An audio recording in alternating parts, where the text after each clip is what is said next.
На Юргане время итогов. Меня зовут Елена Мезенцева. Здравствуйте. И вот что вы увидите сегодня. Ошибка ценою в жизнь. Уважаемые друзья, у нас зима. Давайте будем внимательны и соблюдать скоростной режим. Изменится ли печальная статистика на наших дорогах? Хрущевки вечной мерзлоты. Под Воркутой у нас будут талые породы. Сбудутся ли прогнозы МЧС о разрушении домов в Заполярье? Тосами по иждивенчеству. Нужно выстраивать не вопрос, так кто же упал, отжался и сделал, потому что я так хочу. А для этого нужно найти механизм. Кто должен отвечать за светлое будущее села? Информационные ленты страшно открывать. Мои коллеги начинают и завершают день сводками ГИБДД. Одна авария серьезнее другой. Травмируются и гибнут стар и млад за рулем и на пешеходном переходе. Даже автобусная остановка не может защитить. Автомобиль с заснувшим водителем врезается почему-то прямо в нее. Мы завершаем год, с чего начали. Всплеском дорожно-транспортных происшествий. Ольга Коняева о потерях декабря.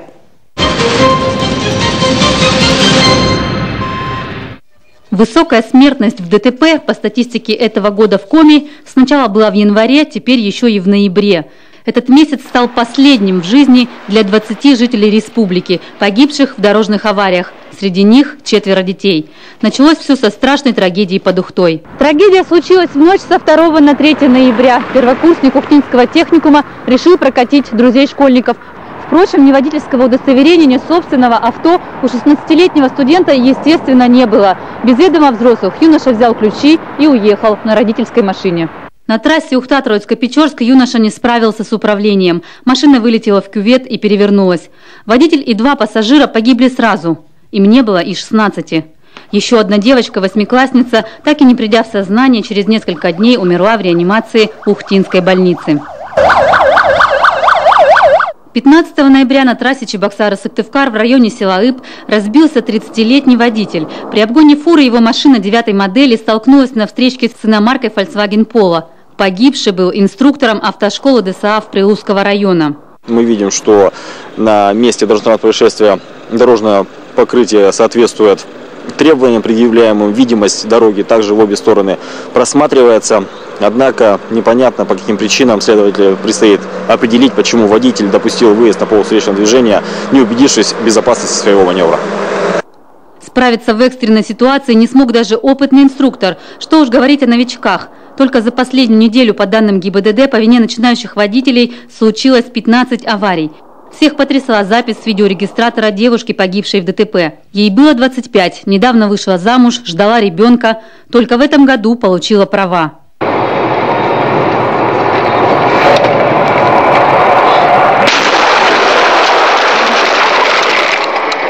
В Ухте и Сыктывкаре молодые водители насмерть сбили пешеходов. В Карткиросском районе студент, получивший права в мае этого года, врезался в пассажирскую «Газель». Умер на месте ДТП. Юноше было всего 18. Он учился в автомеханическом техникуме в селе Сторожевск. За прошлый год мы привлекли к ответственности 1000 должностных лиц. 1000.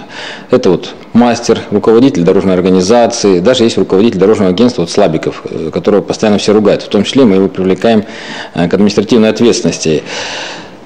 Я бы не сказал, что ситуация на дорогах-то катастрофична по содержанию-то. Ведь это вот мы как обыватели судим. Это ответ на первый вопрос. Если вы видите, что на дороге скользко, зачем нестись со скоростью 120? Вот последняя девушка, которая погибла, знак 70, она едет 110. Это видно на видеорегистраторе. Отчего же столько людей, молодых и не очень, находят свою смерть на дороге? Причина: не справился с управлением, самая частая в сводках автоинспекции. Такая формулировка не вполне объективна, считают общественники Коми. В каждом случае есть сопутствующие факторы, которые иногда становятся решающими. Например, непочищенная или не подсыпанная вовремя дорога. Всегда говорят, виноват водитель. Дороги, посмотрите, посредине вообще не почищены, бока тоже. Но у нас бесхозных дорог нет. То ли они муниципальные, то ли они межмуниципальные, или региональные, или федеральные. Они все дороги не бесхозные. У них есть заказчик. Заказчик платит деньги подрядчику, который должен четко чистить и смотреть за дорогами. При этом нигде, ни на сайтах дорожного агентства, нет, вообще нигде нет, кто за ними следит. Вот Я не знаю, как вы, я нигде не нашла. За недобросовестное обслуживание организациям выписывают предписания и ГИБДД, и Дорожный надзор. Но кому и за что, такой информации в доступе тоже нет. И ни одной фамилии, ни одного генерального директора никогда не трогаем, потому что они спят спокойно. Их никто не трогает. Разбились на таком-то километре, а кто обслуживает этот километр? Какое предприятие? Это должно быть в каждом муниципалитете, у каждого общественника, у каждом постсовете и контактный телефон для того, чтобы мы так доставали этого руководителя подрядной организации, чтобы он ни днем, ни ночью не спал до тех пор, пока у него не будет наведено порядка на их дорогах. Водитель всегда в ответе, он управляет средством повышенной опасности, а это значит, что любой участник дорожного движения всегда должен быть предельно осторожен. От этого зависит чья-то жизнь. Но это означает, что и надзорные органы должны работать на предупреждение аварии, а не после подсчета страшных цифр. Ольга Коняева о невосполнимых потерях только одного рокового месяца. Главное политическое событие недели, безусловно, послание президента Федеральному собранию. Сейчас его толкуют на все лады и за рубежом, и в России. Региональные политики тоже вносят свою лепту. Их мнение собрала Татьяна Супряткина.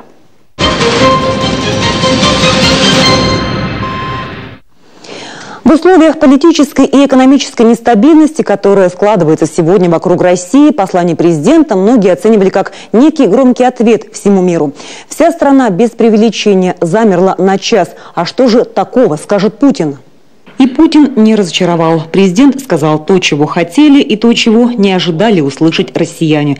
Впрочем, общая нота звучала на протяжении всего обращения. Единый и сплоченный народ – это сила и наше достояние. В этом году мы вместе прошли через испытания, которые по плечу только зрелой, сплоченной нации, по-настоящему суверенному и сильному государству. Россия на деле доказала, что способна защитить своих соотечественников, с честью отстаивать правду и справедливость. Наша страна сделала это благодаря вам, граждане России. Патриотическое обращение к нации оценили и общественные, и политические деятели. Все схожи во мнении. Сегодня самое время объединяться. Президент выразил благодарность всем россиянам за единство и поддержку избранного курса в столь сложный для России период. Очень так четко сказал, что мы независимая сильная нация, которой никто не может указывать, что и как делать. Европейские санкции против России для нас как мощный толчок, стимул к развитию, заявляет Путин. Пересмотреть экономические ориентиры и прежде всего двигаться в сторону импортозамещения там, где это разумно и оправдано. Это как некая инструкция, вокруг чего должны сегодня объединяться регионы. Ослабление национальной валюты, конечно, повышает и ценовую конъюнктуру, и конкурентоспособность на наших компаний. Нужно использовать этот фактор для проведения политики импортозамещения. Во всяком случае там, где это целесообразно и необходимо. В том числе в течение 3-5 лет мы должны обеспечить людей качественными и доступными по цене лекарствами и продуктами питания. В значительной степени, конечно, собственного производства. И тут главной опорой должен и может стать малый бизнес, но ему надо создать условия для развития. Для этого, в логике президента, все проверки надзорными органами должны стать публичными, и вообще пора отказаться от тотального и бесконечного контроля. Должны быть более простые и понятные правила работы бизнеса. И то, что предприниматель, поскольку он все-таки является носителем, скажем так, и создателем материальных благ, должен быть все-таки приоритетом, а не, скажем, проверяющие структуры, контролирующие структуры.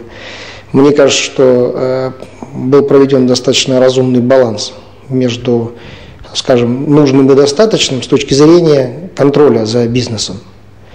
Этого раньше не было. Вывести экономику на новый уровень помогут квалифицированные кадры. Поэтому молодежь пора стимулировать учиться хорошо и заниматься научными разработками, считает Путин.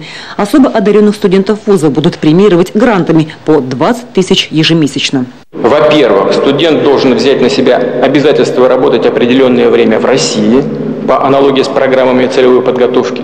И, во-вторых, ежегодно в течение всей учебы подтверждать право на получение гранта результатами своей успеваемости и личными достижениями.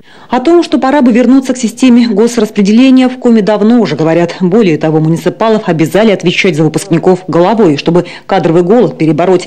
Каждый район знает, где и кого им не хватает, но и, соответственно, должны заранее продумать, чем удержать молодого специалиста. Теперь задача, чтобы это был стандарт для всех муниципалитетов республики, что если уж ты заявляешь, что у тебя нужны такие специалисты, то создавай тогда и условия, да, для того, чтобы этот молодой специалист сразу мог получить весь спектр. Тем более, что, еще раз говорю, база для этого есть, она наработана, в том числе и нормативно. И здесь в этом смысле проблем нет. С финансами в стране туговато, поэтому бюджетные расходы должны быть четко продуманы. Приоритеты надо правильно расставить, напоминает президент. Все неэффективные траты минимизировать. По этому принципу республика уже сформировала свой бюджет на ближайшие 3 года, просчитав до копейки все издержки, но не сократив социальные обязательства. Для республики сегодня очень важно, для нашей, в том числе, что в непростое время, когда финансовые возможности ограничены, и когда бюджет у нас тоже ограничен, и нам нужно выполнять все необходимые взятые на себя социальные обязательства, нам, конечно, надо смотреть, как эффективнее использовать те деньги, которые у нас есть. То есть, как затраты бюджета, чтобы были более эффективные. И президент тоже уделил этому внимание, а именно поэтапное создание системы единого технического заказчика, централизация работы по подготовке типовых проектов для именно социальных строек. Для решения любых задач надо объединять все возможности, завершает свое выступление Путин. Решать проблемы должны чиновники, а говорить о них снизов. Народ должен раскрыть себя, брать инициативу в руки. Любые сложности создают для нас и новые возможности, и мы можем принять любой вызов времени и победить, уверен президент. Татьяна Супряткина об итогах президентского послания к народу. Сказал ли Путин то, что хотел услышать мелкий и средний бизнес? Поговорим об этом с сопредседателем регионального отделения Общероссийского народного фронта, предпринимателем Павлом Поташовым. Сегодня он гость нашей программы. Здравствуйте, Павел Валентинович. Добрый день. Не сомневаюсь, что послание президента вы слушали. Большая его часть была посвящена малому и среднему бизнесу. Вот у меня вопрос. Услышал ли бизнес то, что хотел услышать? Конечно, мы услышали о том, что будут налоговые каникулы, будут послабления для малого бизнеса в сфере проверок. Это все хорошо, но сегодня в малый бизнес люди не хотят идти. Я вот выступаю в университете в Дни предпринимателя, и первый вопрос, который задаю: у кого родители в малом бизнесе? Поднимается одна рука. А кто хочет пойти в малый бизнес? Руки не поднимаются совсем. А до какой степени малому бизнесу могут помочь вот эти налоговые каникулы для начинающих? Если 2 года с начинающего предпринимателя не будут брать налоги, это реальная помощь? Помощь реальная, но налоги не главная составляющая на сегодняшний день. Налоги для малого бизнеса сегодня малы, откровенно скажем, что малы. На Западе, я довольно часто бываю в Европе, интересуюсь развитием малого бизнеса там. Там налоги довольно серьезные. Налоги малого бизнеса в России минимальные. Но арендные отношения, электроэнергия, теплоносители, цена на солярку – это настолько составляющая велика, что налоги занимают самый мизер. Конечно, посыл государства хорош, но для того, чтобы люди пошли в малый бизнес, нужно ставить такие условия, при которых там было бы комфортно. Вот смотрите, у нас 11 миллионов предпринимателей на сегодняшний день находятся в легальном поле, а 11 находятся в тени. Но если какая-то проверка, она идет не к тому предпринимателю, который находится в тени, а к тому, кто легален. И штрафы на этих людей в разы больше, чем на тех людей, которые находятся в тени. Да где выгоднее находиться сегодня? И создавать условия, естественно, государства. Надо менять ситуацию подхода к ведению бизнеса. Я вот, честно говоря, думала, что налоговые условия сейчас предприниматели не очень устраивают. И поэтому для меня вот это своего рода откровение, что налоговая система сейчас предпринимателей устраивает. То есть предложение Путина зафиксировать ее на 4 года можно приветствовать. Конечно. Но опять-таки, смотрите, вот есть такой вид налога, единый налог на доход. Не все его знают, но предприниматели, большинство малого бизнеса работают на этом виде налога. Там есть коэффициент дефлятор.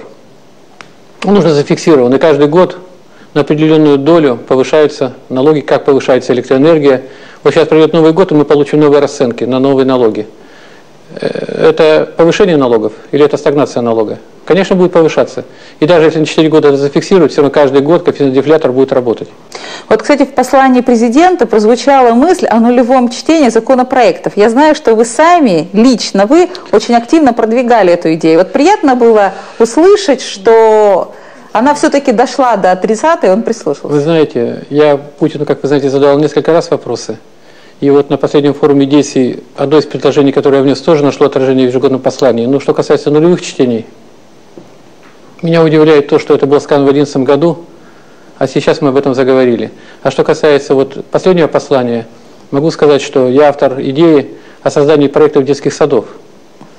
Детские сады должны формироваться на основе единого проектного решения, но для средней полосы России, для юга и для севера, и для разной наполняемости.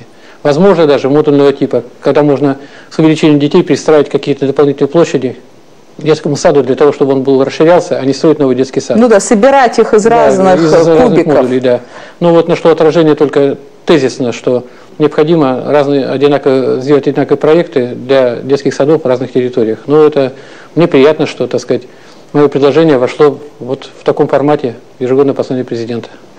А что все-таки в послании Путина не прозвучало? Может быть, было что-то такое, чего вы ждали и не услышали? Ну, поскольку я являюсь членом общественной палаты, мы постоянно поднимаем вопрос о ветхом аварийном жилье. Значит, о проблеме ЖКХ. То есть об этом было сказано, либо сказано очень вскользь, либо полунамеком.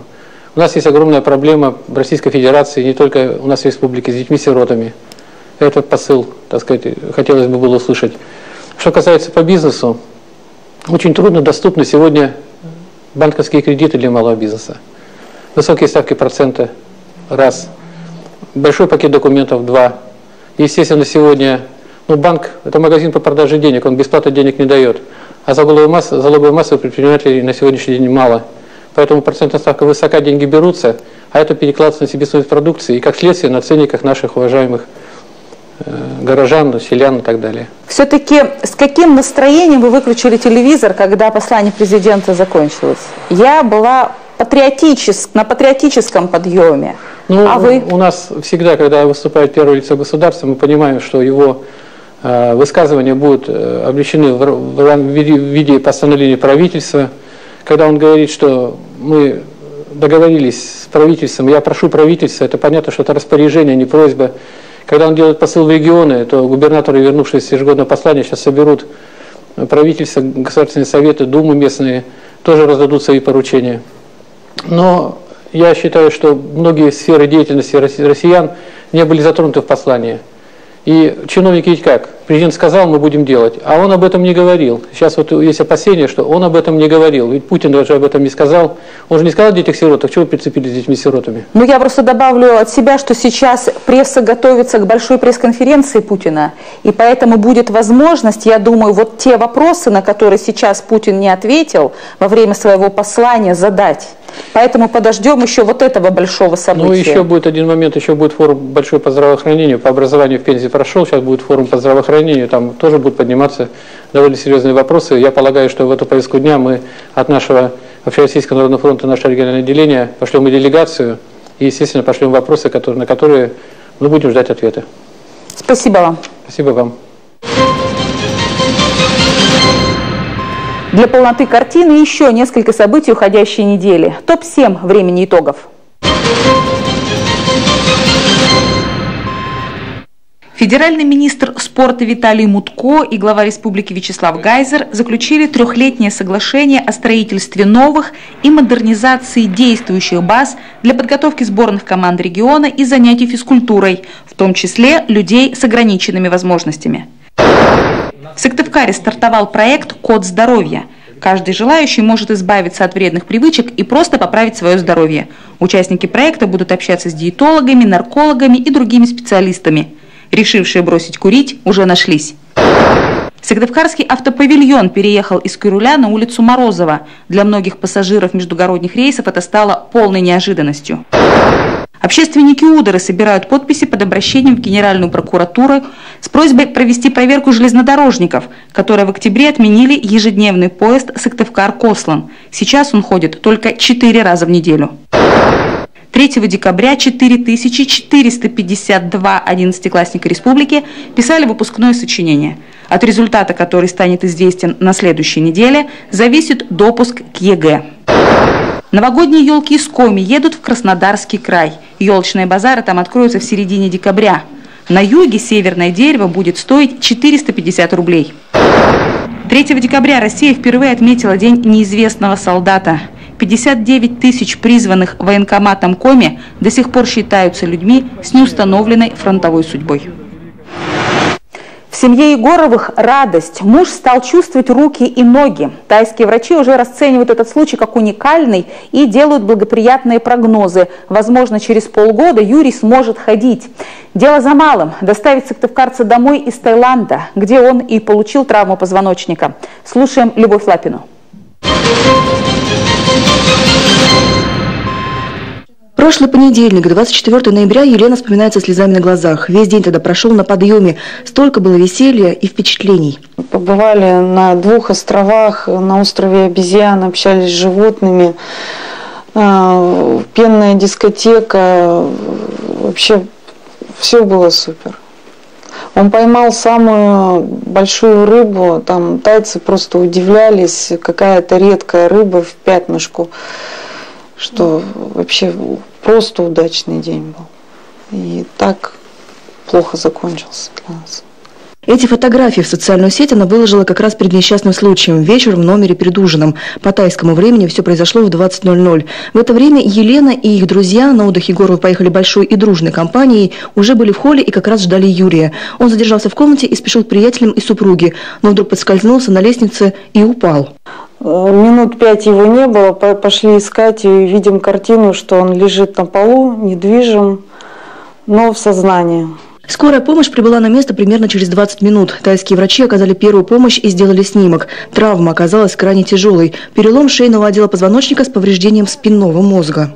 После этого больница сделала запрос в страховую компанию и ждали в течение 24 часов, чтобы они скинули гарантийное письмо. Но почему-то страховая компания этого не делала. Нам в срочном порядке пришлось собирать деньги для того, чтобы сделали операцию мужу. Сумма была очень большая. Только операция обошлась в 2 миллиона рублей. Еще по 150 тысяч приходится платить Егоровым за каждый день, проведенный в клинике. Деньги на счете пока есть, но их катастрофически не хватает. Чтобы покрыть долг за лечение, Егоровы даже выставили квартиру на продажу. Сейчас они должны банкам и просто знакомым почти 3 миллиона рублей. Сколько еще придется вложить в лечение и транспортировку Юрия обратно домой, сложно сказать. Врачи не дают прогнозов, но при таком диагнозе они говорят, что реабилитация долгие-долгие месяцы.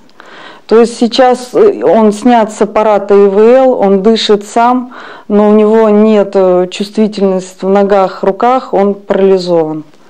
В таком состоянии врачи пока его нам не отдают. Судя по заключению тайских врачей, возможно, Юрию понадобится повторная операция. Елена уже консультировалась с местными нейрохирургами, но все безутешно. В Коми провести операцию такого уровня невозможно, нет имплантантов. Сейчас родственники в поиске медицинских центров в России пока получили только отказ в клинике Бурденко. Как будут развиваться события дальше, сложно предсказать. В консульстве о судьбе Юрия и его транспортировке Елене ничего не говорят. Единственный источник информации – переводчик в тайской клинике. Он отметил, возможность транспортировать Юрия на родину спецрейсом появится, когда таких пострадавших в Паттайе наберется как минимум 8 человек. Возможно, это произойдет в ближайшее время. Однако пока точную дату никто не озвучивает. Вот сколько нужно собрать, я не знаю. Как ситуация обернется, помогут нам в России или он останется там.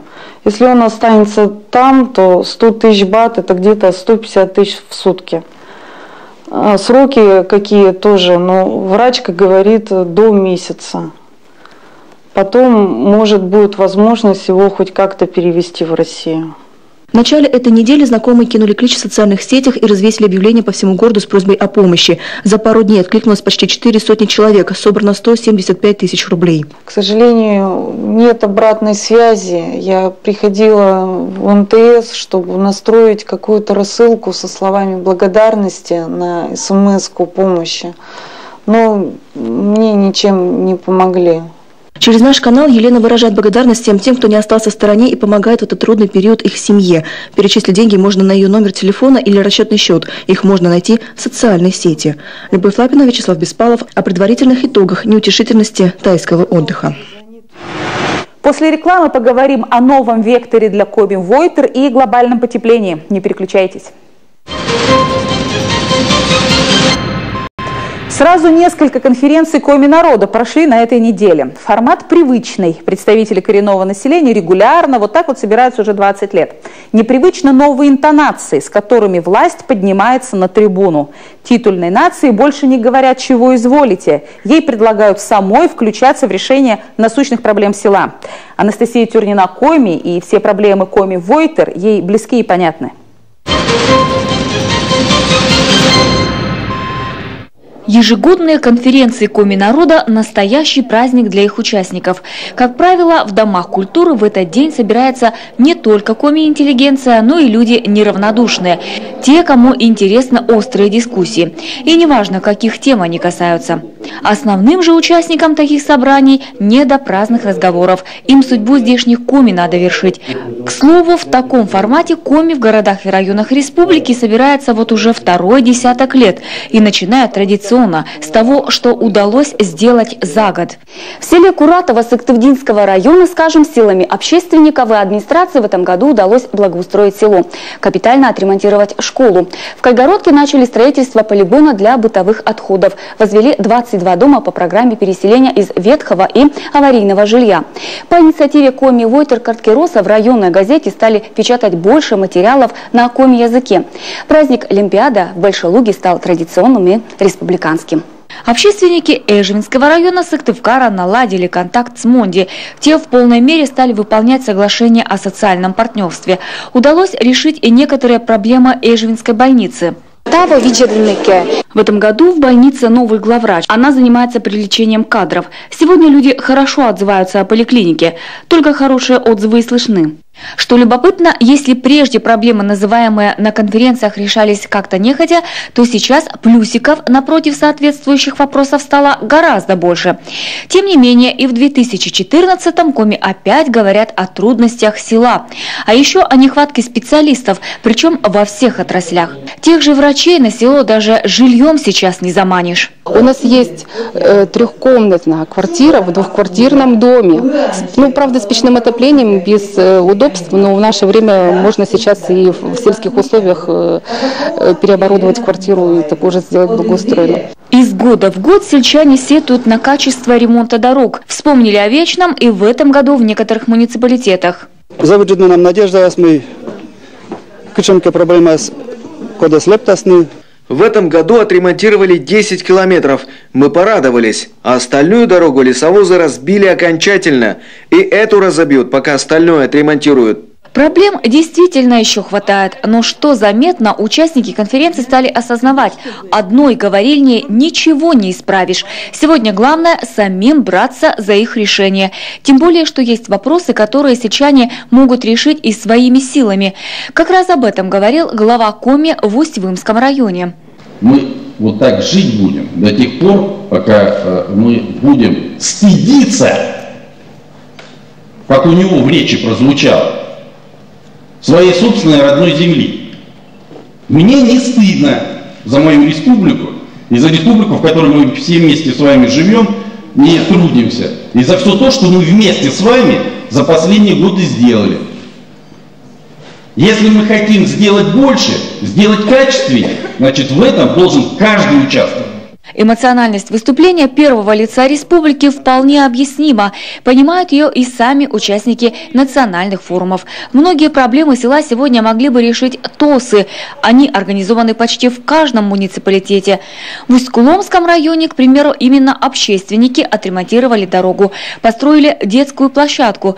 А в Карткировском из заброшенного банно-прачечного комбината сделали спортивно-культурный центр. Назрел такой момент, что нужно что-то сделать с этим зданием. И было предложение сделать досуг для жителей села, где могли бы спокойно люди прийти и заняться той же лечебной гимнастикой, тоже аэробикой, потому что у нас женщины ходят в клуб заниматься, поставить тренажерные эти самые предметы. Потенциал общественного движения Коми Войтер сегодня полностью не используется, уверен первый заместитель администрации главы Анатолий Родов. Необходимо в корне перестроить работу национального потенциала Коми. Общественная организация дает поручение министерству такому, попытались еще поручение бизнес-компании дать. Монди, сделайте, пожалуйста. Ну, давайте не будем смешить ребят, которые хотя бы серьезно работают тут на уровне таких бизнес-компаний. Взаимодействие, да. Поиск решения совместных, да. Но для этого нужно выстраивать не вопрос, так кто вот, упал, отжался и сделал, потому что я так хочу. А для этого нужно найти механизм, согласоваться и понять, что все стороны взяли на себя обязательства. А еще активнее использовать формы грантовой поддержки. Об этом уже в Сыктывдинском районе общественникам говорил Константин Рамаданов. По словам заместителя председателя Коми правительства, для этого сейчас есть все возможности. Главное, что в случае одобрения проекта сельчане сами будут контролировать расходование средств. К слову, объем финансовой поддержки ТОСа в республике на 2015 год сохранится в объемах 2014, а это порядка 20-26 миллионов рублей. Анастасия Тюрнина о предварительных итогах большой работы по возрождению Коми-села. МЧС России пугает. Глобальное потепление разрушит дома в городах Арктики. По подсчетам ведомства, под угрозой более четверти фонда, построенного в 50-70-х годах прошлого века. В Коми на вечной мерзлоте стоят Воркута и Инта. Но потепление ли им бояться? Об этом Таисия Шляхтина. Мы оставим своим детям планету, на которой сами бы не захотели жить. Год свиньи может оказаться самым жарким на планете. Но чтобы остановить глобальное потепление... Всему виной глобальное потепление. Произошедшим винят глобальное потепление. Глобальное потепление – реальность или миф? Ученые и общественность над этим вопросом задумались давно. Мнения разделились на два непримиримых лагеря. Одни считают происходящее явлением исключительно природного характера. Климат меняется, а полюса смещаются. Другие уверены, что все это лишь раздутые из ничего страшилки о конце света. Однако в начале этого года появилась вполне реальная проблема. На Колыме начинают разрушаться здания, в стенах появляются трещины и дома дают крен. Их возводили на вечной мерзлоте, но теперь она начала оттаивать. Эти кадры сняты еще в начале года. Дом культуры в Магадане начал трещать по швам. Причина обрушения – оттаивание вечно мерзлого грунта. Десятки лет оно не прогнозировалось, но в итоге случилось. Тогда ученые провели уникальный эксперимент. Пробурили скважину глубиной в 16 метров на месте, где еще десятки лет назад наблюдались 30-метровые обледенения. Все изменилось, мерзлота полностью растаяла. Еще совсем недавно заговорили о том, что эта проблема будет тревожить не только колымчан, но и всю планету. МЧС сообщила, глобальное потепление разрушит четверть старых домов в городах Арктики. Россия пострадает в первую очередь. По данным ведомства, в последние 100 лет климат в стране теплеет вдвое быстрее, чем во всем мире. Наблюдения за температурами мерзлых пород, они показали, что где-то вот в промежутке от 70 до 90 года прошлого столетия действительно пошел тренд повышения температуры мерзлых пород. И это является для нашей страны, например, очень серьезным фактом для беспокойства. Почему? Потому что в России практически 60% территории площади России приходится на территории, где присутствуют многолетние мерзлые породы. Выходит, крайний север нашей республики под угрозой. Воркута – единственный город, в котором ведется строительство и эксплуатация в условиях распространения вечно мерзлых грунтов. Практически все здания и сооружения города и поселков, за исключением объектов, фундаменты которых опираются на скальные грунты, находятся в зависимости от поведения многолетней мерзлоты. Возводилась Воркута в 30-е годы прошлого века. Тогда при строительстве все нюансы расположения учитывались. Район железнодорожного вокзала вплоть до улицы Мира, то есть это до дворца шахтеров, она построена была на многолетних мерзлых, то есть породах, то есть и они везде многолетние мерзлые там были практически, но там были более льдистые породы, и вот этот плащ рыхлых четвертичных отложений, он там был выше. Но в принципе строители, они строили с учетом мерзлотной составляющей, то есть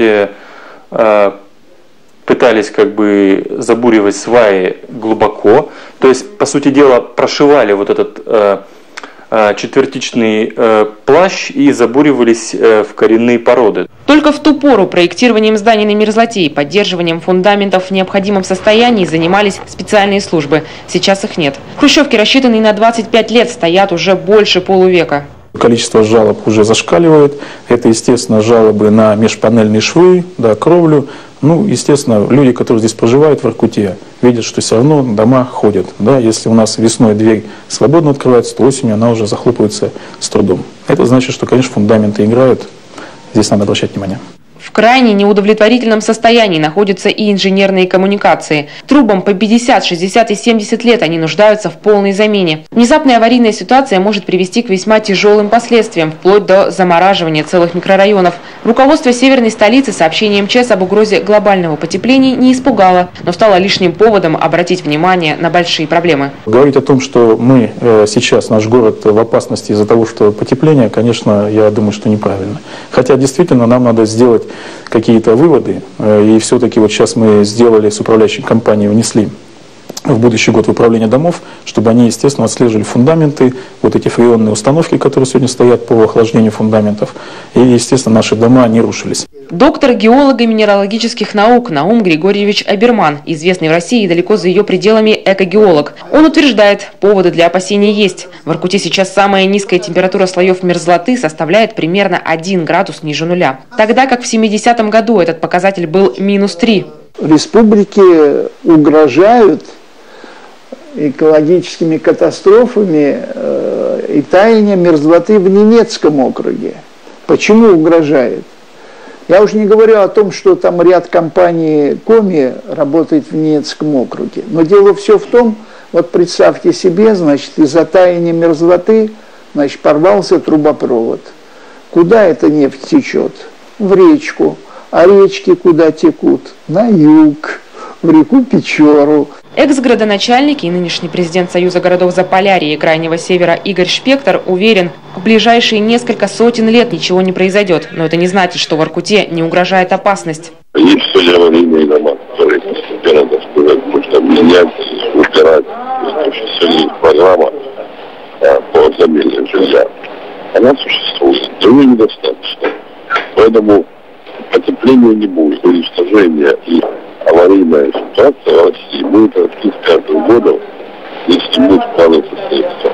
Среди противников теории глобального потепления и наши геологи. Ученое сообщество Института геологии уверено, процесс потепления уже проходит, впереди глобальное похолодание. Причем произойдет это уже совсем скоро. Сотрудники Полковской обсерватории считают, что это потепление связано не с выхлопными, не с парниковыми газами, а с усиленной солнечной активностью, которая продолжается в течение всего 20 века, которая сейчас вступила в свою завершающую фазу, и где-то лет через 6-8 существенно похолодает, а похолодание достигнет апогея где-нибудь лет через 50-60.